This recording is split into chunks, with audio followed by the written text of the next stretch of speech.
A very warm welcome to you on this rather cold evening. On behalf of the Raza Foundation and the India Habitat Center, the foundation, in collaboration with the center, has been holding annual memorial lectures relating to music, dance, theatre, visual arts, cinema, architecture, literature, philosophy. The one devoted to theatre is in the memory of one of our great moderns, Habib Tanvir. This is the 7th lecture.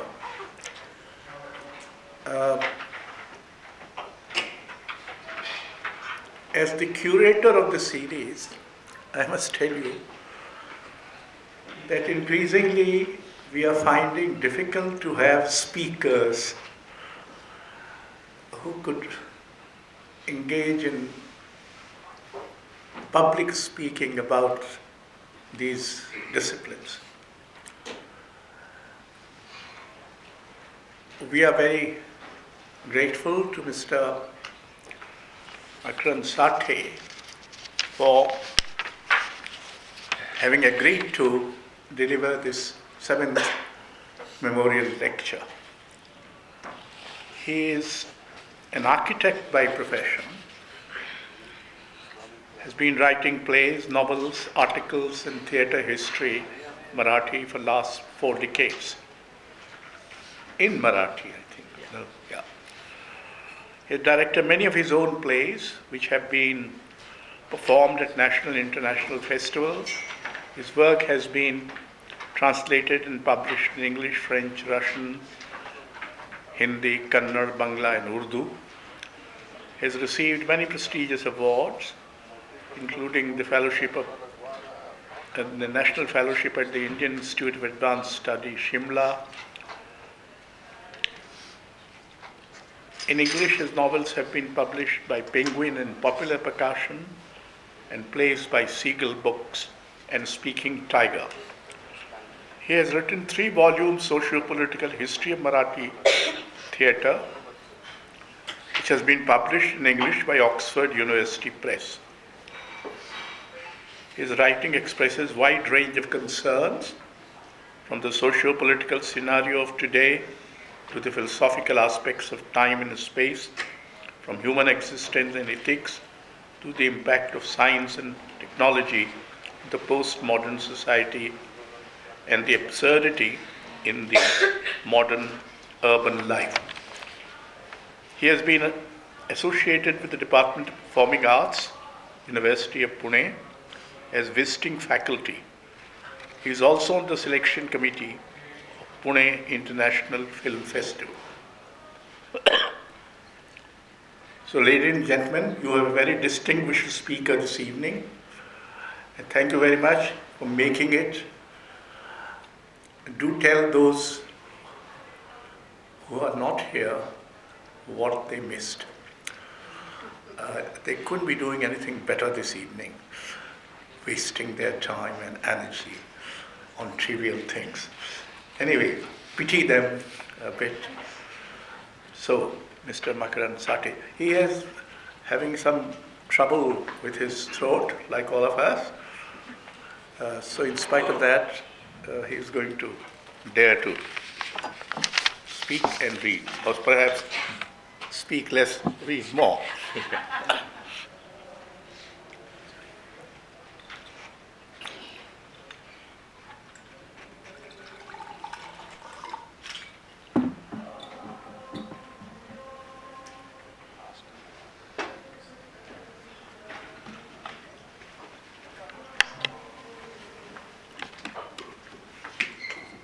So thank you all for coming. I hope that your friends are missing and not you. And to start with, I must thank Raza Foundation as well as Ashokji Bajpayee for inviting me to deliver this lecture.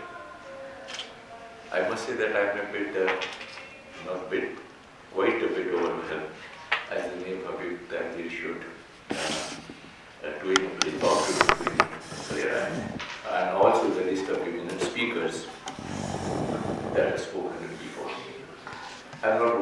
sit here, but I'm having some health issues, so I'm sitting here. Please excuse me for that. Unfortunately, I never had the opportunity to meet Habib, but I have read most of his plays. I have read most of his other works. I have read his extensive interviews. I have read things. I have written on him. I have seen a documentary made on him. So, in a sense, I feel that I know him and going to that. And finally, an artist should not be known through his or her work.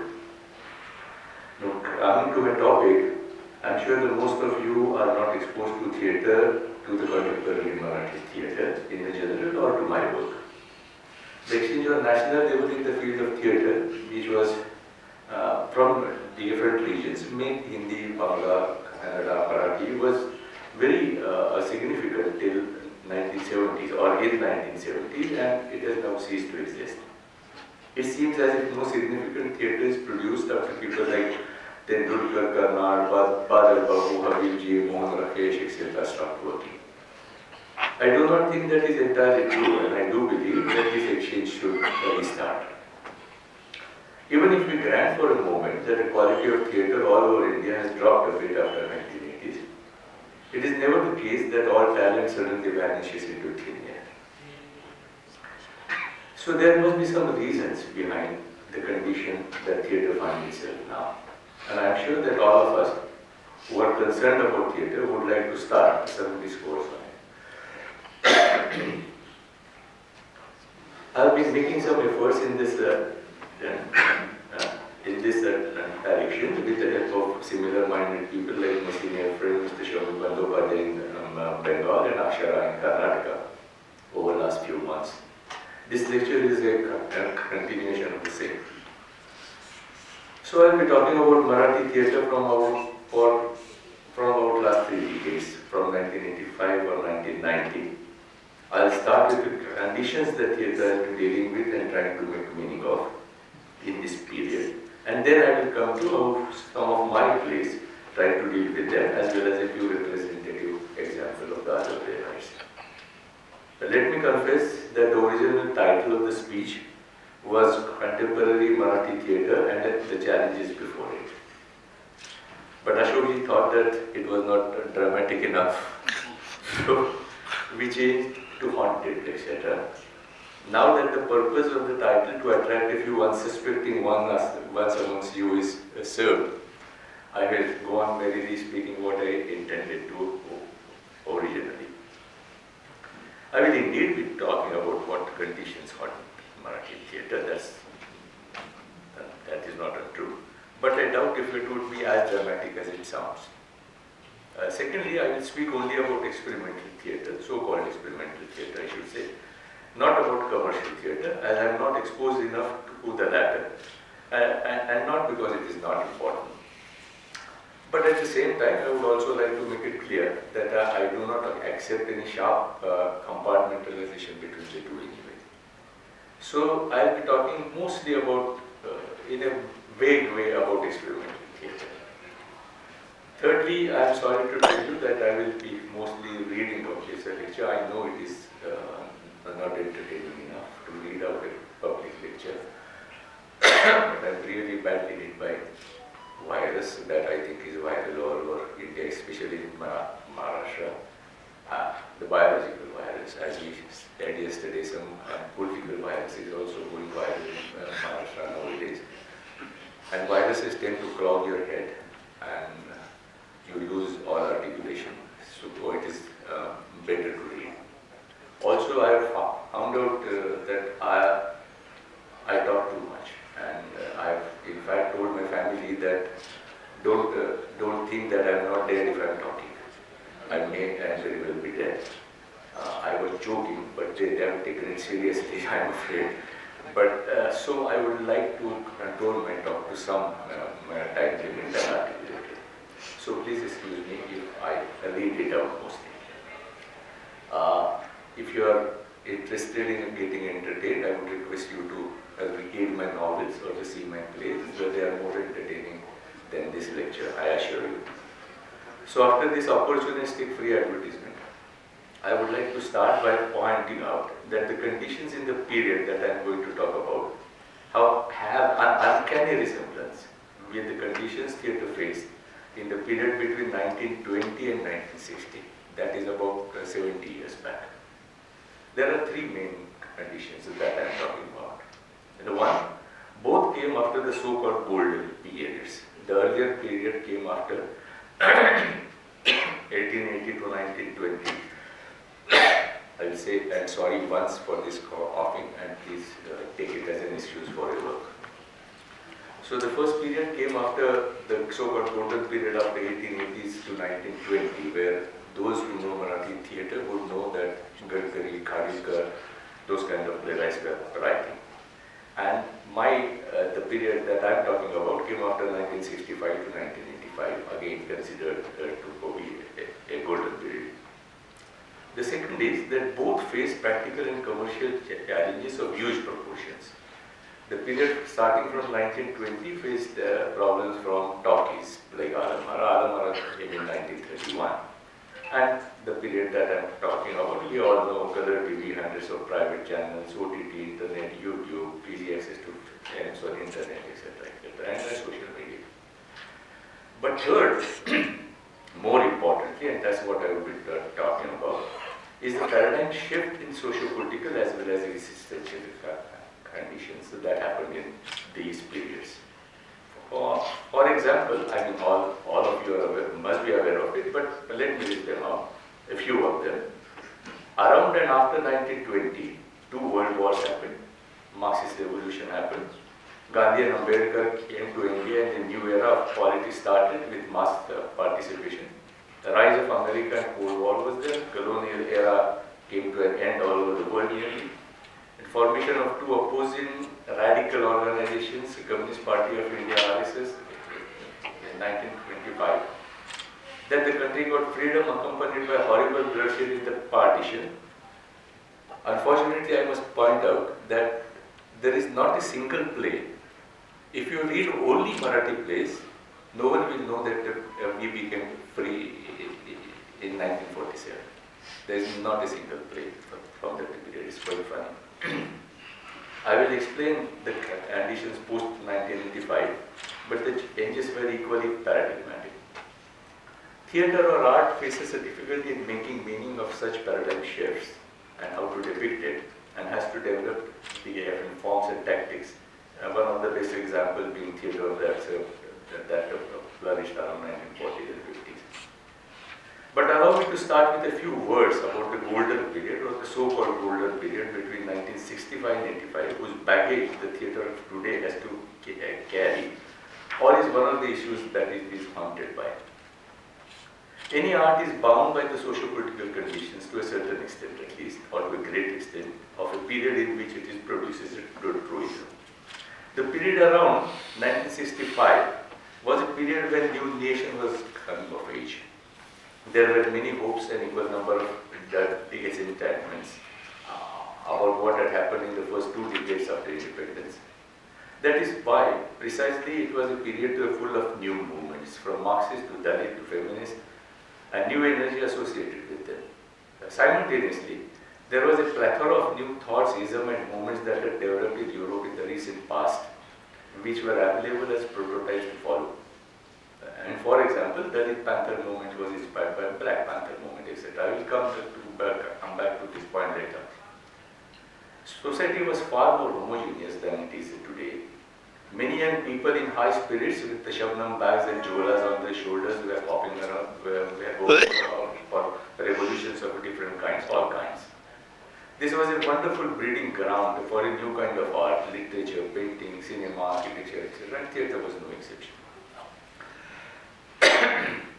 It is interesting to note that the two most important Marathi experimental plays that changed the course of Marathi theatre, Ghashiram Kotwal and Mahanirvan, came in 1972 and 1974 respectively. The two most important Hindi commercial films, Diwar and Sholay, which did the same for the commercial films, came in 1975. Two such films in parallel cinema in Hindi, Ankur and Nishan, came in 1974 and 1975. And the first poetry collection, Golpita, by arguably the greatest Marathi Dalit poet, Namdev Dhasad, came in 1973, absolutely banned in the middle. All of them were not only good, they were good. Good things had happened earlier as well. This was, they were, what was more important was that they were different from the earlier versions. They were deep into inverted commas. This was not only a coincidence. There is no doubt that in Marathi, a fresh, vivacious theatre was produced in this period. And this came after, as I said, after a dark period in theatre, so was even more effective. All this was new to us. We cannot expect such a newness again and again for a long time to come now. At least not till artificial intelligence takes over. I will come back to it at the end, and I for one am not exactly enthusiastic for that day. There are a few issues that we need to remember, which point out the limitations of this wilderness also, the wilderness of that period. For one, this theatre was mainly a middle class upper caste affair. Theatre has always been a middle class activity, with the exceptions of the Dalit theatre movement of workers' theatre, including the one that I am talking about at the theatre of the present times. The only difference is that middle classes of today are in fact more socially inclusive and diverse than they were in the 70s. So in the 70s, these middle classes who had interest in theatre were even more limited than they are today. Naturally, these were not plays which reached millions. Did they reach even the middle classes in substantial terms and bring about some serious social upheaval like Ibsen's plays did, or even in that limited space? The answer is in the negative. Apart from exceptional plays like Kashiram, Kotwal, most of the experimental plays did not go beyond a few dozen shows. Secondly, these plays were called contemporary classics. And even now, that nostalgia lingers a lot. In fact, it is meant to linger by a particular class of audience and writers. But not only were many of these plays severely criticized, I have seen criticisms written on Tendulkar plays saying that these are not plays at all. And I have seen his handwritten notes to prove that they were plays. So this used to happen even then when we say that, and they are available for anyone to see in NCPA library. So they were criticized by their contemporaries also, and many of them have lost their sheen quite fast and look rather ordinary now. So to start with, contemporary classic is a misnomer. I mean, what does one exactly mean by contemporary classic? And so do I reiterate that some of the plays produced in this era were really, really good plays, even great plays. This iconization and its nostalgia have been a huge hurdle for the theatre which flourished after 1985. It set this period and those plays set norms for not only what is good, but also for what is theatrical to start with. They defined what theatrical is. It is said that that is after 1985 or 90, the golden period of Marathi theatre got over. The next generation is failing to reach the bars set by that golden period.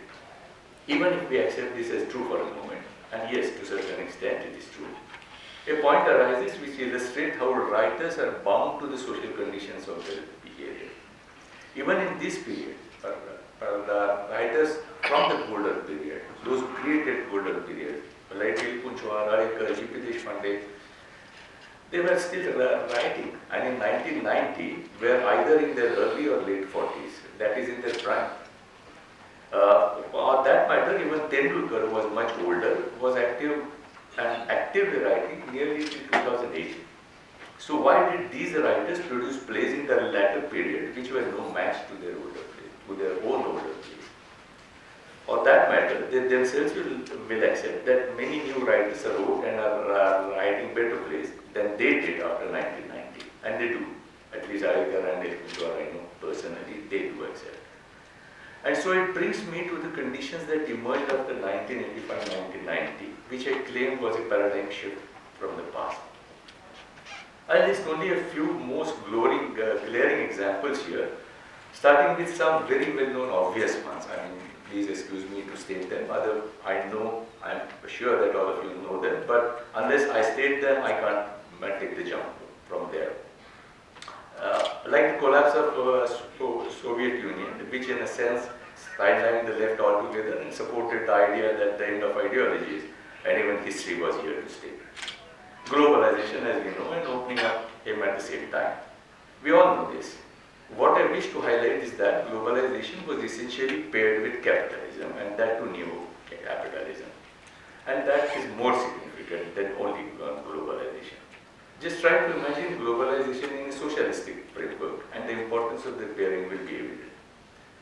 Equally importantly, globalization is not only of labor and capital, but also of cultures, which has created more fragmentation. We tend to concentrate more on labor and the capital.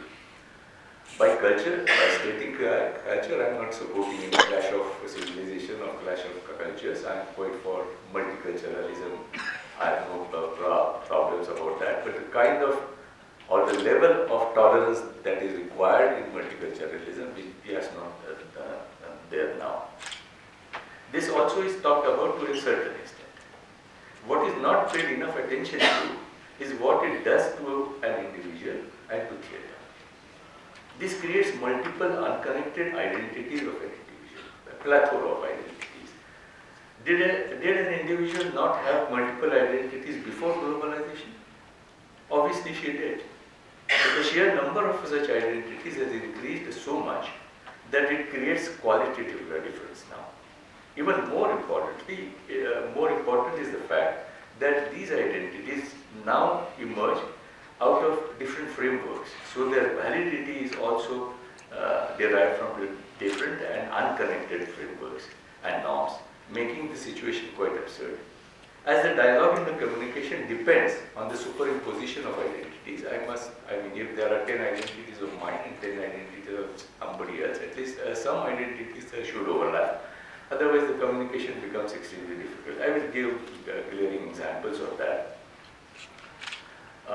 The result of this is that dialogue itself has become very difficult. So RSS and communists both insist on the Swadeshi, but the meaning they have in mind is totally different. I hope so. In one of my plays, when any of the character utters a key sentence in a dialogue, he or she follows it up with nine sentences of a monologue in an effort to explain that one sentence, what it exactly meant for that character. Now theatre faces one more problem. It is not only made up of dialogues between the characters, as is obvious. It also depends on dialogue between many people who create it, as it is a group activities. It is not only the writer who creates it. There is also a worse outcome due to the anxiety produced by these multiple unrelated identities. The right wing takes advantage of this by creating a false unified identity, whether it is Hindu or Islam or regionalism or anything, which is in opposition of some other identity. This creates a pseudo sense of belonging and communication, but what really ensures is hatred and false, ironical bipolar world, which we see happening all over the world and also in India. This is obviously worse for any free activity, obviously including theatre. An equally important thing was the changes in technology at an extremely and unprecedented pace, from computers to PCs to mobiles to internet to artificial intelligence. And this was at a time when not all in India had an electrical connection. This fragmented the society fragmented the society. India no more lived in the same time.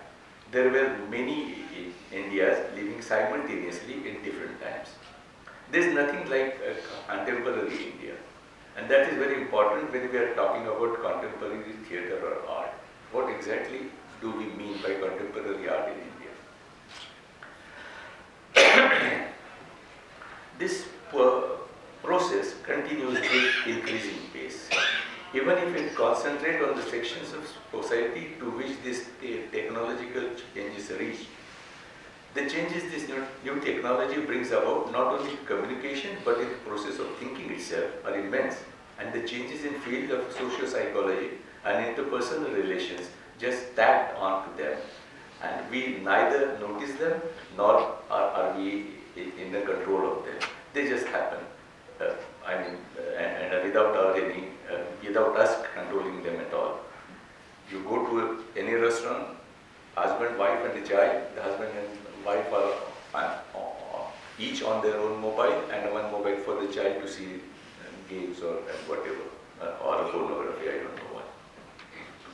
This process was supposed to make world flat, creating more equality and easy communication.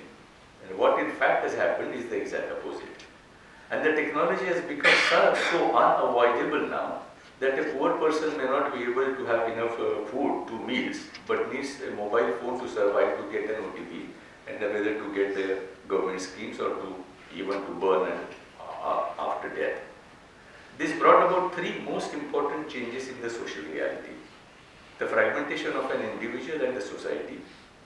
Secondly, extreme complexity, which is multipolar. Here the operative word is multipolar. And 3, the rise of the right-wing intolerance and majoritarianism all over the world, including India, which to some extent is worse than dictatorship, as well as the fundamentalism and the terrorism. The social reality itself has become so bizarre, spectacular, and violent that art has lost its bearing. Let me give an example of this. Some of you, probably most of you might know it, might have heard it from Sadanand Menon, my friend, from this very platform, but I am giving it in a different context. So please allow me. It is obvious that one play or novel can never bring about a massive social change like revolution, obviously, but still every artist or writer expects to make some effect, some meaningful intervention by her work. A musical performance by the great music composer conductor Stockhausen of Hamburg Philharmonic Orchestra was organized towards the end of 2001. Just before the event, the world saw the terrorist attacks on Twin Towers. Stockhausen came on stage, took his baton in his hand as usual, waited for a minute, then put the baton down and left, abandoning the performance that had cost millions of dollars, creating a huge uproar. The justification he gave of his behavior later was, on the background of this violent spectacle, there is no meaningful statement or affect possible through art anymore. And this does not end here. It is stressed even further. Even wars revise the spectacles now. Many Americans saw the Iraq war as prime time series. Syria, Afghanistan, Ukraine, Gaza are no different. Now let me come back to the issue of complexity of the present condition. This is not to say that life before 1985 was not complex, but that the society was more coherent and the issues were unilinear, bipolar. A few years back, Tendulkar once asked me, why do you young writers create so much noise about complexity? Do you mean to say that we did not deal with complexity? I gave him the same answer. Sir, life has always been very complex, but now it has become multilinear. This is a big difference. I remember he nodded. He had nodded in consent. Human beings have become lonely and empty because of this. And what is worse, humans don't even seem to regret it anymore. On the contrary, this is being celebrated. In the era of virtual reality, reality seems to have become a myth. So then, how should theatre, a live performance, exactly exist under these conditions? So let's have a peek at 3 different writers from 3 different eras as example, which will serve as an example of what exactly I am speaking about is complexity. The first example is from the life of the major writer from Odisha from colonial period, Habib Tanvir. You might have heard this story earlier. He was born in 1843 and was named Brajamohan Senapati to start with. Obviously a Hindu name, he was a Hindu person. In his childhood, he was a very ill child, a very sick child. And so his grandmother, after all, whatever medical conditions were available there, after they were exhausted, she went to Hindu gods. After the Hindu gods were exhausted, she went to the Muslim fakirs. And she told them that if, because of you, his health improves, I will convert him to Islam. And as things would go, his health did improve. But after the health improved, she had a second thoughts about the conversion. So she went back to the fakirs and they understood her problem. So there was obviously a religious tension, but they accepted. They said that okay, a compromise was found that his name would change from Brajamon to Fakir Mon Senapati as a symbolic gesture. He would go around the town in Moram for 8 days and beg for alms, and the alms would be handed over to the fakirs. So obviously there was tension, but some common ground was found where the minds could meet and negotiate. The eye of Brajamon allies Fakir Mon Senapati got constructed in this atmosphere. The second example that I would like to give is my favorite writer, Mr. Vijay Tendulkar. Many of his plays, but especially two of his plays, were very severely attacked, very violently attacked, and they were most of you may know, they were Gashiram Kotwal and Sakaram Binder. They were attacked due to identity reasons, caste reasons, or political reasons. The attacks were, as I said, very violent and troublesome, but one could understand the reasoning behind those attacks. They were absolutely unilateral attacks or bipolar attacks between two identities, between two contradictions, so to say. And so, after one compromise, simple compromise in case of Kashiram Kotwal, that before every performance they had to read out a statement saying that this is not exactly history, etc., etc., and everything settled down. Gashiram and Sakaram ironically became most popular shows, and that Tendulkar was a popular writer also, and they went for thousands of shows. That says a lot about the middle classes in Maharashtra at that time also.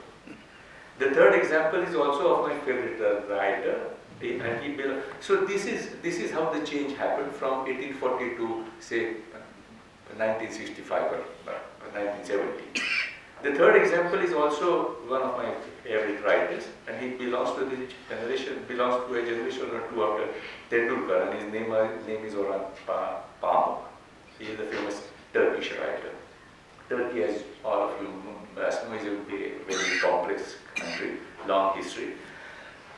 Basically a Muslim country to start with, but which adapted European secular concept and modernity and secularism, etc. A country where democracy survives on the insistence and under the auspices of army. Pamuk is obviously a secular person, so he has criticized the Islamic terrorism that exists there and which is growing now in Turkey. He is also a critic of modernism, knows the importance of traditions, so he has said that Europe is emotionally, spiritually void. He is nationalist enough to criticize the Russian attacks on Turkey. He is global enough to criticize his own government for their attacks on the Kurdish people. He has attacked left, he has attacked right, so he has taken the wrath of everybody, from the secular West, capitalist West, from Russia, from his own government, from the fundamentalists, the terrorists, and then he gets a Nobel Award when actually there were cases on him in Turkey. So just see how complex and how multidimensional it becomes immediately. To top it all, he is awarded with Nobel Prize, as I said. The conditions in this case are far more multilinear. Pamuk's eye got constructed in this reality. In short, the complexity of today is different than from the past. It is not bipolar between two contradictory elements anymore. It arises out of frameworks which have no connection with each other. Earlier, the issues were capitalism versus socialism, the bourgeoisie versus the proletariat, the progressive versus the regressive, etc. Now the contest is between, at a weird level, like capitalism versus fundamentalism.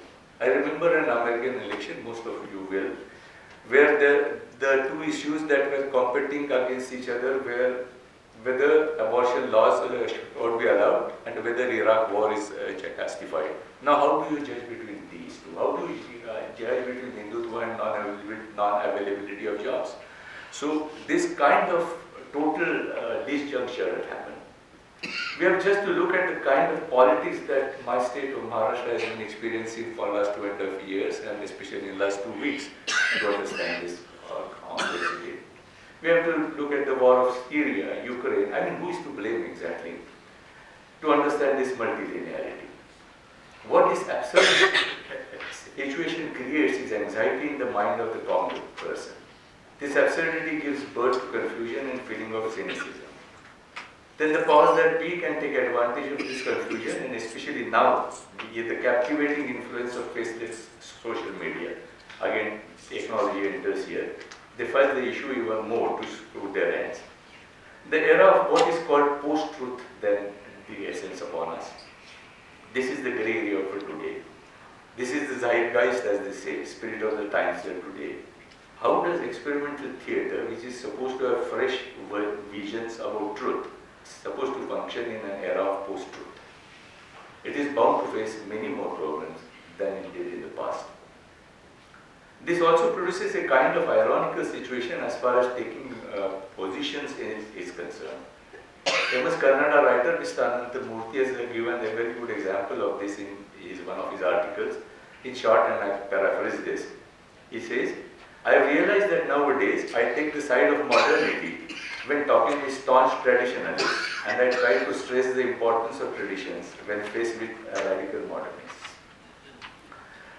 Even though the exploitative practices of yesteryears were no less horrible, it was easy to decide who the exploiter and to some extent who the enemy was. Now this grey area, it is not so easy to do. In one of my own place, Chowk, that is crossroad in English, there is a character who is on his way to work, on his new job, and his bus does not come on time as the drivers refuse to take out the buses as there is a strike of farmers on the roads, Ban. So he has to go to work on his two-wheeler, which makes him even more angry as the petrol prices have gone up due to the war launched by President Bush in Iraq. The play was early hidden at that time. And he rides in that angry state of mind, and there are many potholes on the road. He skids and hurts himself. He is not able to go to work for a few days, and he loses his contractual job. Now who is responsible? Who is the enemy? The bus driver? The farmers? President Bush? Iraq? Indian government for not keeping oil prices in control? The corrupt elected member of the local body? The corrupt contractor who built the road? Capitalism, which has introduced the policy of hire and fire? Bureaucracy? Democracy, which has come down to the level of populism and majoritarianism? And who or which policy are we going to support to fight this? Many questions indeed. Coming back to theatre, the result of all this complexity and fragmentation is that when the world is coming together and becoming flatter, ironically, we see smaller groups liking a particular playwright or a play rather than any one play getting a wider support. This is happening at least in Maharashtra.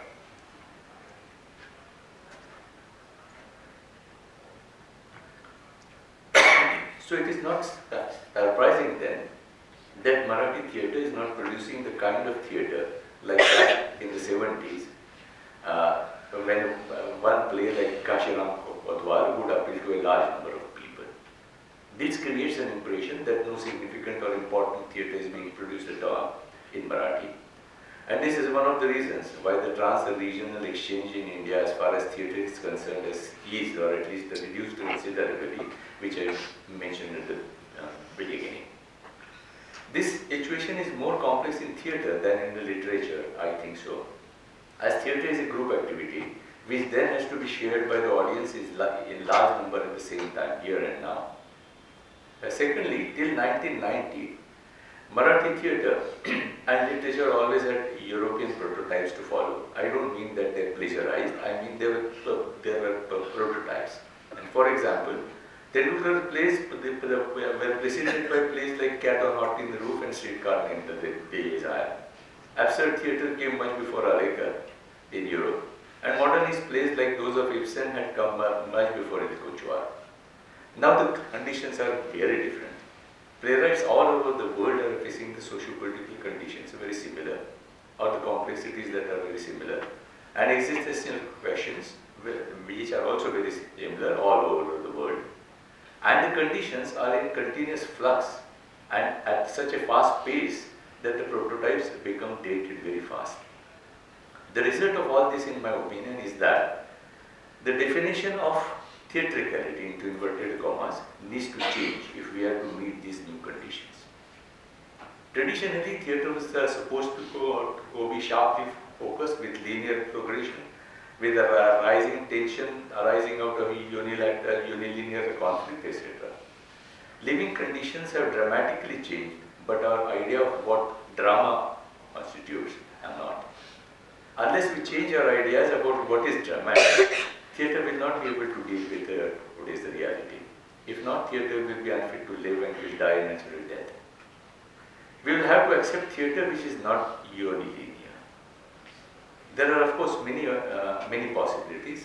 One of them is that theatre can be like a collage. Humor has always been an important element or tool in literature or theatre, but I think it plays even more important role today. But its texture needs to change. Black humor or comedy having one particular or attire having a particular enemy will not be enough for today's great complexity and reality. And today's humor, in my opinion, should be more non-insistent, in a kind of detached, concerned way, though it should be equally effective and more deeply thought-provoking, and most importantly, capable of highlighting the ironies in today's world. The contradictions have taken over, the ironies have taken over now, and we have changed from more ironies than straight contradiction, which is the hallmark of contemporary times. Playwrights have been trying to do this in Marathi over the last 3 decades, at least over 2 decades, I would say. Unfortunately, the audiences were not ready to accept this change to start with. Now, in the last 5 to 10 years, we do see some change from that side as well. Now I will turn to some playwrights and plays. These are only indicative of what has been happening in theatre and not a complete overview by any means at all. I will take Jain Pawar's example as a playwright because his very untimely and unfortunately demise a couple of years ago. Many of you might be aware that there was a huge strike of mill workers in Mumbai in 1980s, which ended in a disaster as the mills closed down and millions of workers lost their jobs. His play Adanta, Suspended, is about the next generation of these workers. The play has an old-style linear structure, but the trajectories of the lives of these characters go in such varied directions that we are made aware of the complexity. I have been talking about. In one of his other plays, Tengshi says Papnatli train in the dream of Mr. Tengshi. And he leaves this unilinear realistic framework altogether, and it gives a pattern of the real and the surreal that it depicts the complex reality, complex violent spectacle that urban reality has become today. Datta Patil is a young playwright who has written some extremely important plays about changing the rural world in today's times. And his play Dagad Ani Mati, Stone and Soil, deals with the idea of history. How a small village is left out because that village does not have any history, especially on the background of the idea of history that is being propagated now by the powers that be. In his play To Raj Hamsa Ek, that wonderful swan, he weaves a tragic comedy around the phenomena which is very common, I think all over India, but at least in Maharashtra, that young educated girls are not ready to marry boys from a village who are doing farming. He succeeds in conveying the trauma of the seemingly unavoidable complex transition from simple rural, so-called simple rural, to the faceless complex urban. Datta Bhagat's play Vata Pravata ways and excuses, they pick the extremely complex stage at which Dalit politics has come today. In his play, he depicts or he tries to bring about three generations of Dalit workers. From the first is Kakaji, or the uncle who has worked with Ambedkar, to the present condition.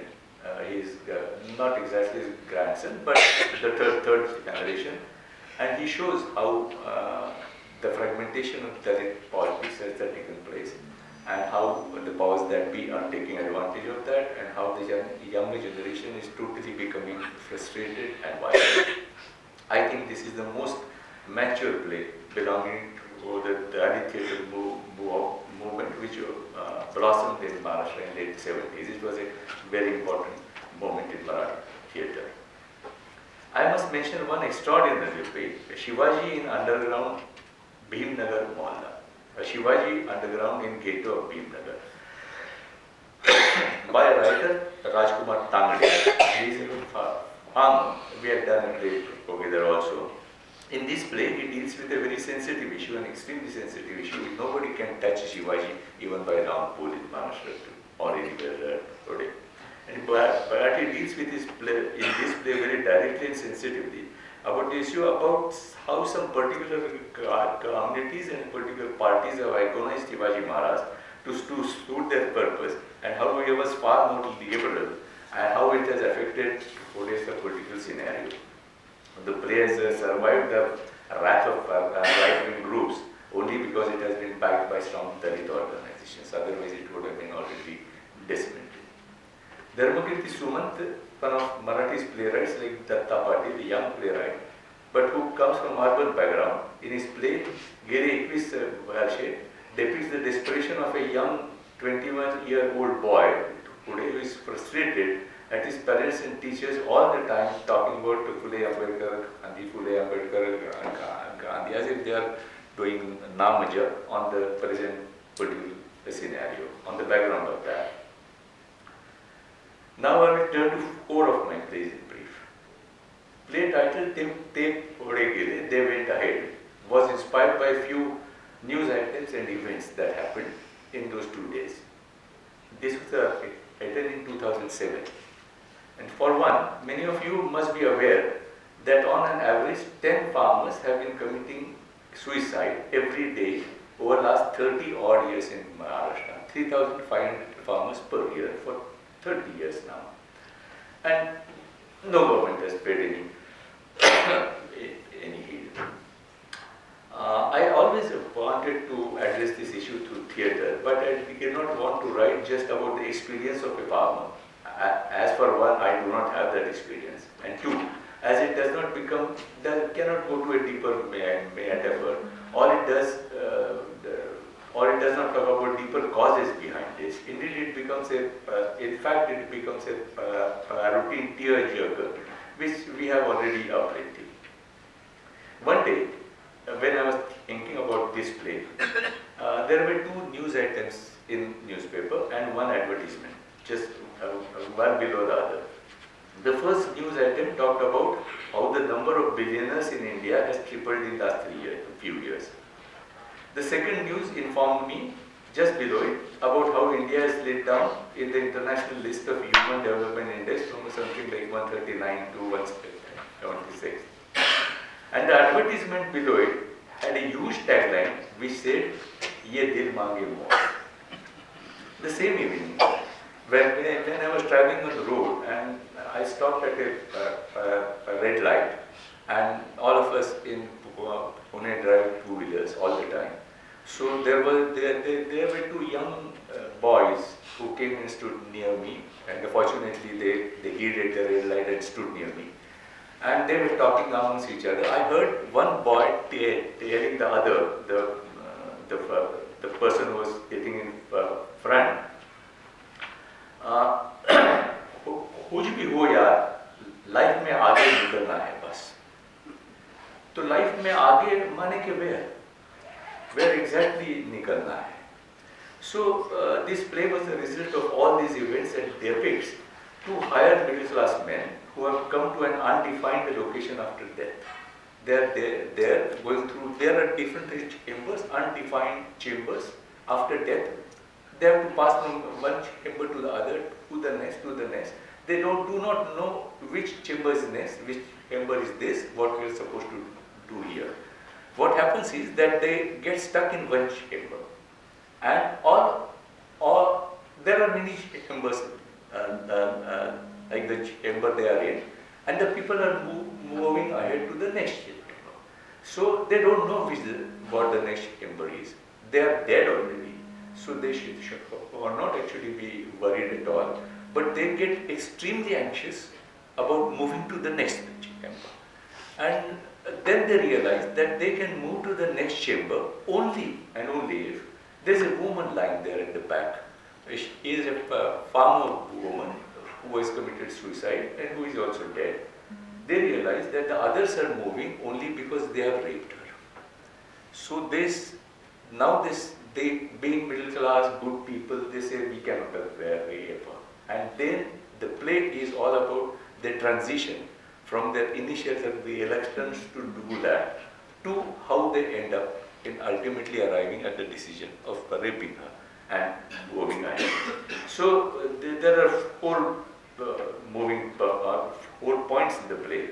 One is moving ahead, then the horrendous act that needs to do that, and how complexity makes them helpless, and how ironically good people like themselves have to do all this. It is a very dark, not black, but dark comedy about this irony. Then the next play that I have already talked about a bit, but I would like to, because it has been translated in many languages also now, is Chouk, that is crossroad. It is used as a metaphor for the boiling cauldron of the mixed but divided society in a metropolis, any metropolis. People from different sections get caught in a traffic jam. There is a Valkyrie, a typical pilgrim from Bhakti sect in Maharashtra, that they go on a pilgrimage about every year, and they pass through Pune and some other cities. He has realized the staying in the city rather than continuing on the pilgrimage is more pain than doing small time of arguing. So instead of continuing on the pilgrimage, he stays behind and he is caught in the traffic jam, or not caught, he is begging there. There is a couple in a Mercedes car, obviously a rich one. They are on the verge of a divorce. They are totally cut off from the other sections of the society. So they do not even know what a Valkyrie is. Naturally and ironically, they have named their children Bhrugudev and Rudra, but they call them Dhruksi and Rudi. There are 4 people in a bus which is stuck in the jam near this car. One of them is the man who has lost his job that I talked about. He's with an erudite economist on his way to his public speech. And this person, having lost his job, he has nothing else to do, so he says that, okay, I will come and listen to your speech. But on that day, that person is very happy because he has read a news item which says that America has condemned Pakistan for something, so he is very happy because of that news. The economist informs him about the complexity of the international conditions and says that you need not be happy, it doesn't really mean anything. So he is angry at the economist also now. There is a single mother in her late 30s in the same bus, worried about her reaching home late to her children, and a man in his 40s who lives in her area and is trying to take advantage of her predicament. There is a socialist and a communist, a socialist person and a communist person pair on a scooter next to the bus. They are on the way to see a film in the Festival of Iranian Women Film Directors and are fighting with each other all the time throughout the film. There is a young woman in the auto rickshaw who has done post-graduation from IIT and PhD in product design, and so is now so overeducated in this field that she is virtually unemployable in India. So she has found a way by trying to work with local craftsmen and produce products that may sell internationally. And so what happens between two rights and how a right is created, and how these people I mean, this is not exactly new. I remember Dostoevsky's novel Idiot, where one of the protagonists, he is a very Christian religious person, and he is asked, do you believe in God, etc., etc. And he says that whenever I hear an atheist talking with a believer, I feel they are not talking the same thing. They are talking totally different things. But this is not at one level. These people are in the same play. Every character says one sentence as a dialogue to me and the other person. And then he or she says 9 sentences is in monologue, trying to explain that, yes, but I mean this, but not this, etc., etc. So it culminates in a violent riot. I have been haunted by the changes in technology, the pace of change and its socio-psychological impact on humans. In short, I have tried to deal with the philosophy of technology, which in my own way as a writer, not at all as a philosopher, which in my opinion is the most important subject in the period after 1990, and even more in future, as now we are dealing with artificial intelligence. In my first play, Charshe Koti Visarabhoi, 4 Billion Forgetfuls, in which I have depicted a society where life itself has become medium of exchange or currency. That whenever a child is born, the government gives and 50 years of life. There is no death. There is no natural death, there is no accidental death, you can change everything, etc., etc. The medical science has progressed so much. So what you get is 50 years of life, you get education and then you work.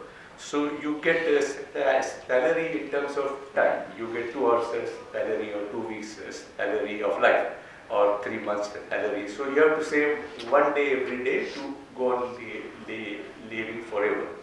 So there is a businessman who has already accumulated millions of years of life, and his peons, generations of peons are working under him. They die every year because they are obviously poor.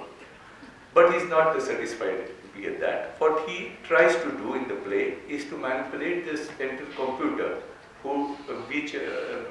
and this play was written in 1985. So there were no PCs, there was no internet, there was no net banking. It was a science fiction. So what happens is that he is trying to manipulate this centralized computer who regulates all this. I'm sorry. In the meantime, Maruti and Ashwatthama, 2 immortals, arrive on the scene. And now they are the richest people. And they are very bored with their long lives. They go on playing Ludo and patience and all that. But now after looking at this scene, they get very interested and they say that, okay, we should show this businessman his place. And then a comedy ensues. Where capital becomes a metaphor actually. So that is played from 1985. And my latest play, which was staged in 2022, it's called Prasthan or Exit. In that play, Yamaduta's app malfunctions and the person who is supposed to die does not die. The husband is supposed to die, the wife dies, both of them are old, and it is because the Yamaduta's app has malfunctioned. This play is to a certain extent a response to Sartre's famous play No Exit, and what it depicts through this weird situation is the loneliness, strained relationships, and the feeling of absurdity that the current tech scenario as well as the fragmentation is bringing vis-a-vis the freedom that Sartre was talking about. That if we are free, then what is loneliness? Technology and its impact on human society and human psychology has been one of the themes that have driven many of my novels as well.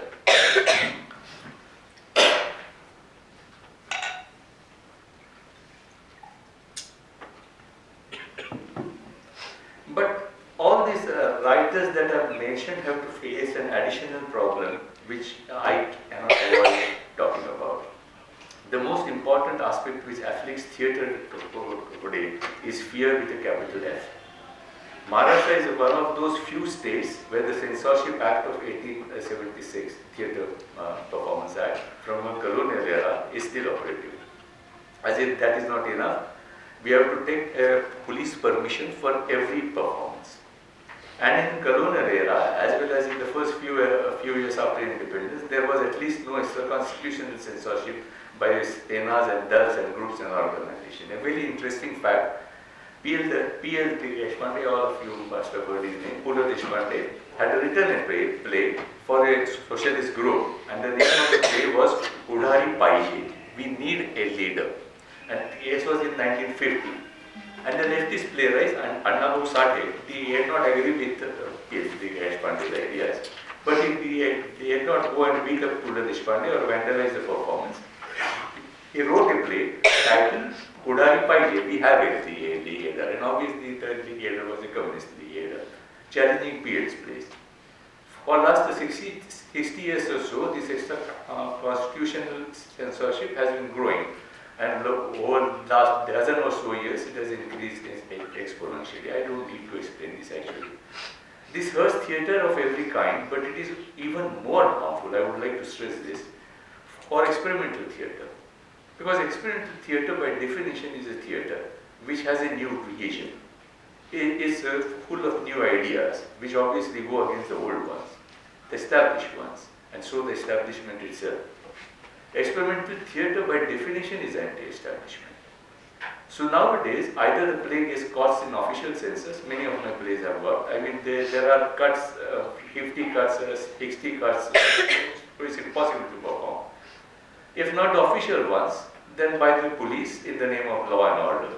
And the worst, to avoid this, theatre start imposing self-censorship. In an era where fragmentation is making practice of theatre difficult as it is, this fear is nearly destroying experimental theatre, where new ideas can freely be expressed. But now, after all this serious discourse, let me come to the funny and absurd side of this. And that is related not to the present, but to the future. And because the rate of change of a technology is so fast that this future is nearly our present. The point is, the combination of the new technology of artificial intelligence that is at our doorsteps and the loneliness that humans are facing today is going to change the reality so drastically that we can't even imagine what reality is going to be like in few years, or even maybe in few days. I am of the opinion that humans have not really seen any rupture to body. We talk about ruptures, but I don't think there was really any rupture as such in the history. I don't think that even onset of enlightenment or modernity was a rupture totally.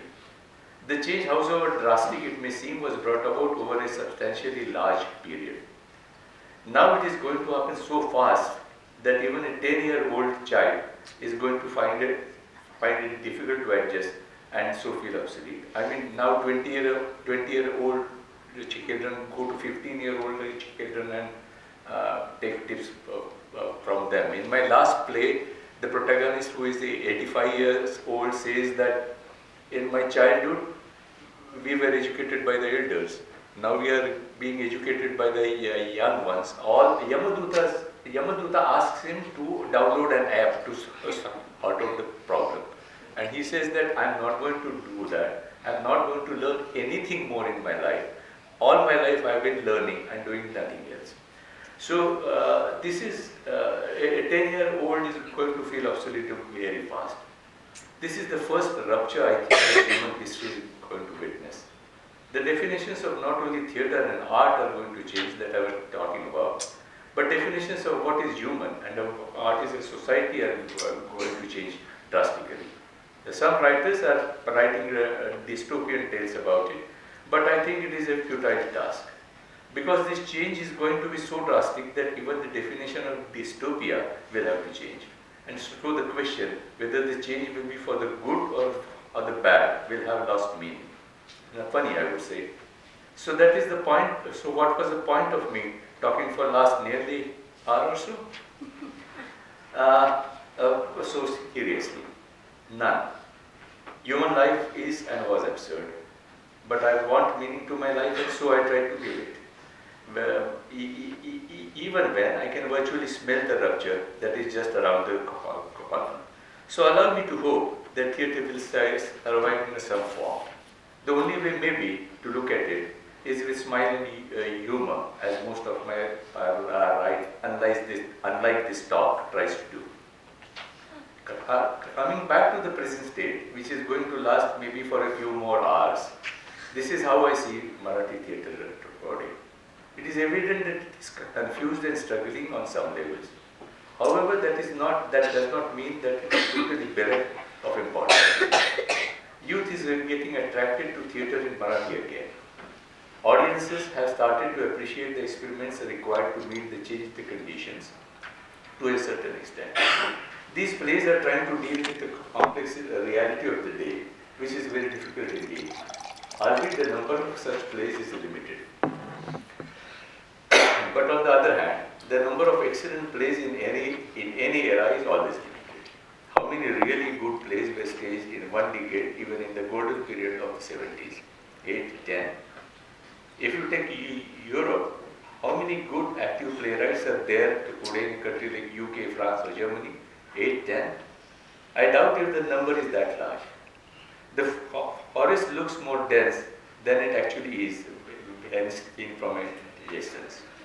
This is the biggest problem regarding talking about contemporary history and what haunts it. Thank you very much.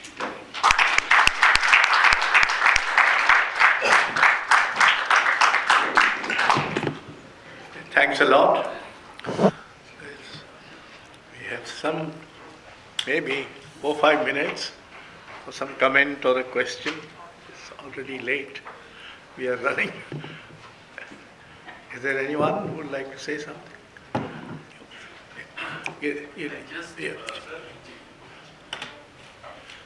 Just wanted to ask that in '85 you wrote that play. Yeah. Was there any inspiration from Karel Čapek's Arivar, or something very similar was written by Karel Čapek? Actually, no, I not. From where the robot has emerged, that was also a science fiction written long time ago by Karel Čapek. So it's very, very uncanny similarity that devoid of that, you have attempted that and it has become a... My play actually talks a lot, or the main characters are Maruti and Ashwatthama. So it started with our 7 immortals.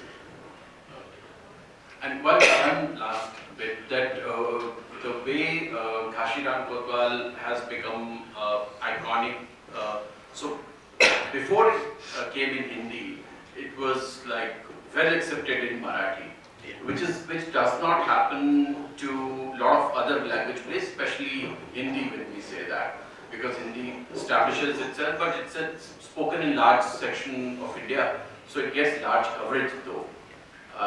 So what is there, the nuance in the Cotton 69 and such plays, that they are modernist, they talk about migrants, but now they are talking of migrants only, Marathi migrants, where the other migrants, when you see the cinema of the 60s and the 70s, most of the migrants are middle migrants. You see a couple of people coming from the rural Maharashtra, but large many people coming from the agrarian, societies of North India. So do you see that in your play, that now that or not only your play, Marathi plays, that only the Marathi migrants are talked about, even if we are talking about these plays?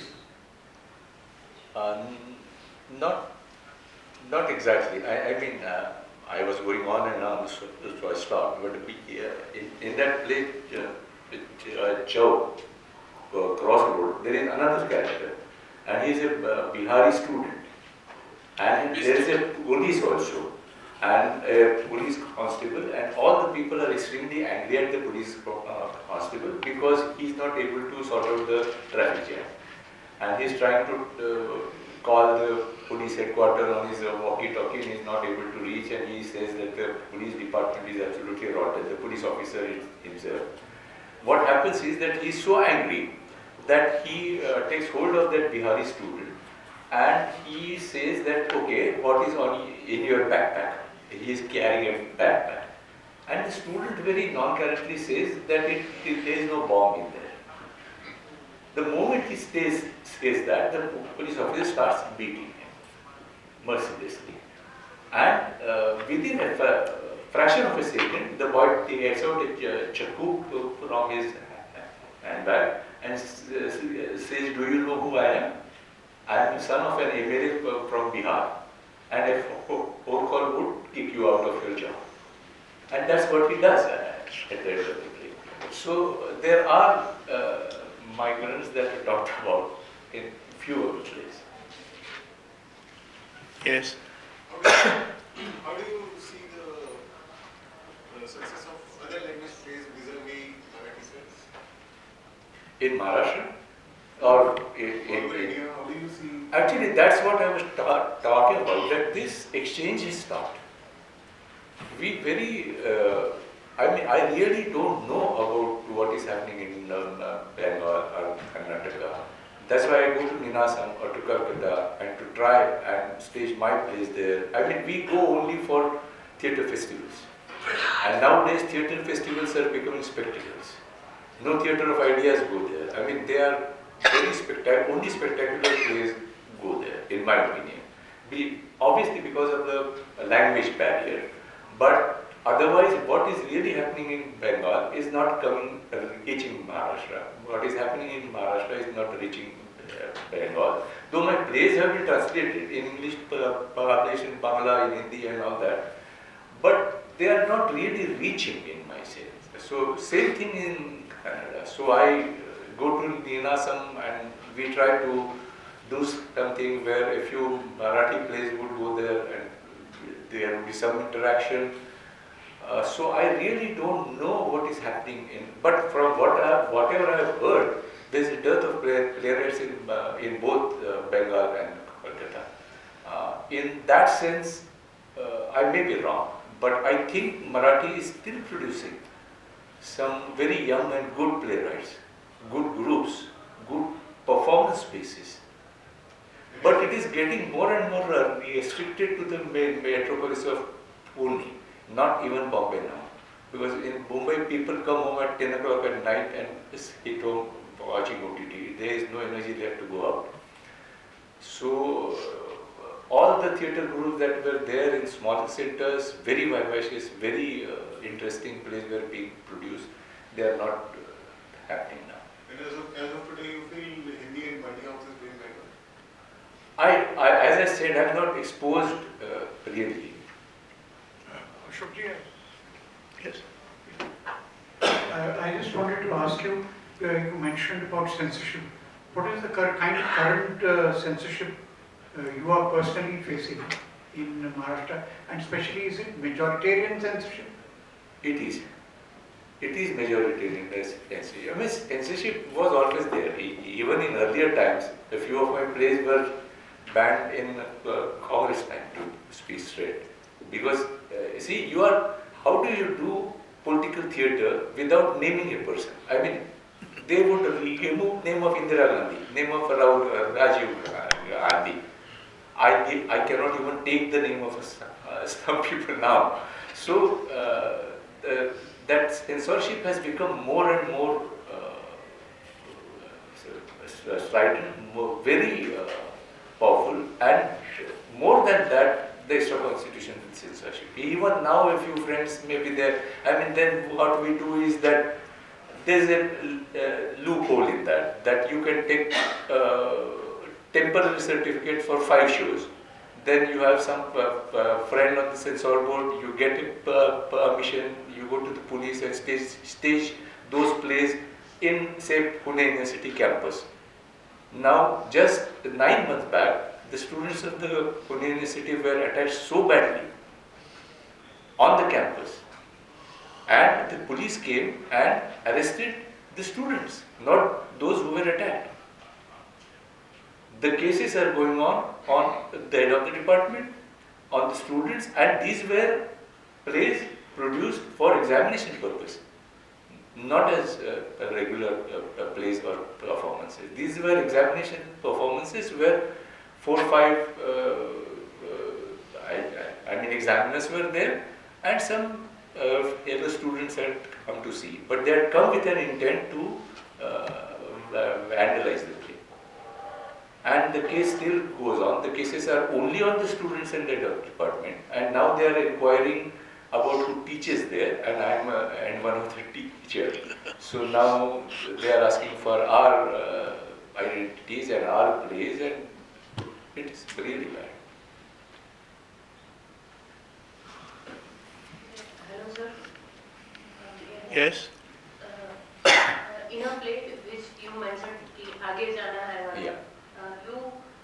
You used rape as a device to be bad. Why didn't you use another thing, like you could use murder only? Why rape specifically? Yeah, that is I accept your argument or the problem in metaphoring rape again as the way it has been used, it is not in a normal way.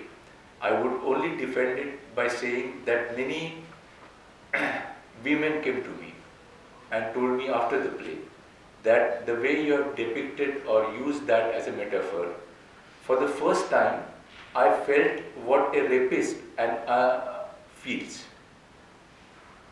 not as what the survivor or the victim feels. So, I mean, the rapes are a reality of life. So, in that sense, it was depicted, but it was not used in a normal sense. It was used in a very different way. I would urge you to read the play or see the play actually, and then maybe I do agree with you that why this rape becomes a metaphor again and again. But it is not used in a way that it has been used in the past. And the other play where you mentioned, Hindi person one asking in Hindi and the other replying in Marathi. So if this plays get translated, the Yeah. Hindi Marathi distinction will be retained or it will be lost in translation? It will be lost in that just can't be helped, especially in Hindi. It will be retained in any other language. It can be retained in Kannada, in Bangla, that the Muslim person will speak in Hindi, or Muslim person will speak in Bangla or in Kannada, and the Kannada person who is hating the Kannada Muslim will say that no, will try to speak with the Muslim person in Hindi because he is Muslim. But in Hindi translation it would be lost. I don't know what to do. It has been translated, performed in Hindi in Delhi also, but I don't know. I mean, that irony was lost. Okay. And one last question, sir. You talked about the major playwrights. If I want to access the minor playwrights in Marathi situation, as say women playwrights, is any suggestion where I can get? There are two women playwrights. Unfortunately, there are many other playwrights also. Yeah, I have read the Santa Bukle's play Avinash only. Yeah, but I mean two young playwrights. One person is Manaswini Lata Ravindra. If you are interested, you can Google her name, you will get her plays. And the other is Iravati Karnik. There are two good young women playwrights. I mean, normally there are very few playwright women, but these two are doing a very good job. Thank you. So, we come to the end of the evening. Thank you very much for a long but very interesting talk. And thank you very much, all of you who have remained here. May I present you with a bouquet.